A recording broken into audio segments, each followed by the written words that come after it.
Saya kira saudara-saudara, saya bisa katakan saya berani berdiri di hadapan seluruh rakyat Indonesia dengan percaya diri karena kita telah buktikan kepada seluruh bangsa dan seluruh dunia bahwa kita dapat menghasilkan apa yang kita janjikan kepada rakyat. 20 Oktober 2025 menandai 1 tahun kepemimpinan Prabowo Gibran di Indonesia. Dalam pidatonya di Universitas Kebangsaan Republik Indonesia pada 18 Oktober lalu, Presiden Prabowo menegaskan bahwa pemerintahannya telah menjalankan janji-janji kampanye kepada rakyat. Lantas, bagaimanakah publik memandang hal ini? Mungkin secara mayoritas belum terasa ya dari janji-janji pemilu yang sebelumnya sudah disebutin sama Presiden Prabowo. Mungkin besar harapan saya untuk beberapa tahun ke depannya sampai akhir periode janji-janji tersebut bisa terwujud. Kalau tahun ini sih ya lumayan bagus ya, karena kan banyak korupsi yang kebungkap ya. Kerja sih udah ya 80% lah ya, bagus lah. Udah mulai kelihatan ada perubahan yang lebih baik, tapi belum signifikan banget ya. Wajar, namanya juga baru setahun ya, jadi programnya belum banyak yang terwujud. Saya lebih menyoroti kepada MBG-nya, terkait MBG mungkin perlu dievaluasi ya. Mungkin kalau dilihat dari programnya baik untuk masyarakat, tapi ketika program tersebut banyak menimbulkan permasalahan di tengah masyarakat, sebaiknya dievaluasi. Pro dan kontra mewarnai 1 tahun kepemimpinan Prabowo Subianto Gibran Raka Buming Raka di Indonesia. Beragam program unggulan secara bertahap terus diluncurkan oleh pemerintah seperti makan bergizi gratis, sekolah rakyat, koperasi desa merah putih, hingga perumahan rakyat.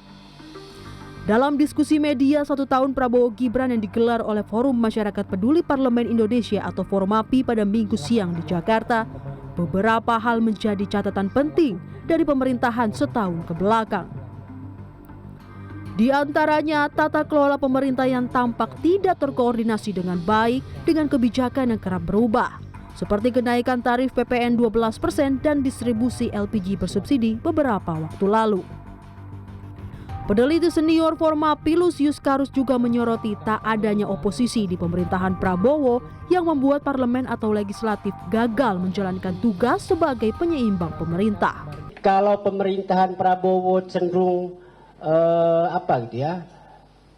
berjalan mulus gitu ya, tanpa hambatan, ya tadi yang sudah disebutkan ya, karena parlemennya, partai-partai yang ada di parlemen itu ya sudah gagal menjalankan tugas gitu ya, sebagai penyeimbang pemerintahan.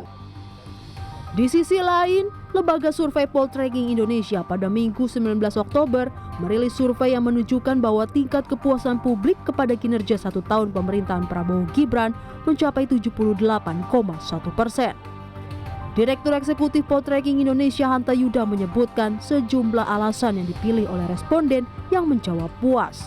Yang tertinggi adalah alasannya figur Prabowo Subianto sebagai presiden adalah kepemimpinan yang tegas, berani dan bertanggung jawab sebesar 22,9% responden yang menilai demikian. Kemudian bantuan sosial bermanfaat 13,4%. Kemudian yang menilai karena alasan dekat dengan rakyat dan membela kepentingan rakyat kecil sebesar 11,4% responden. Terkait pemerintahan 1 tahun Prabowo Gibran, Menteri Sekretaris Negara Prasetyo Hadi mengungkapkan bahwa capaian positif kabinet sudah cukup banyak. Meski masih terdapat sejumlah hal yang perlu diperbaiki karena belum sempurna. Banyaklah kan catatan positif dalam artian prestasi selama 1 tahun tentu banyak sekali, tapi juga ada beberapa catatan perbaikan yang memang juga harus menjadi fokus kita untuk kita perbaiki gitu. Pemerintah juga mengamini bahwa 1 tahun kebelakang tentu belum sempurna. Masih banyak pekerjaan rumah yang menanti Prabowo Gibran ke depan. Masih ada waktu 4 tahun bagi pemerintahan ini untuk membuktikan kepada masyarakat apakah janji-janji saat kampanye dapat realisasi. Dari Jakarta, Nabila Putri, Imam Muhairib melaporkan.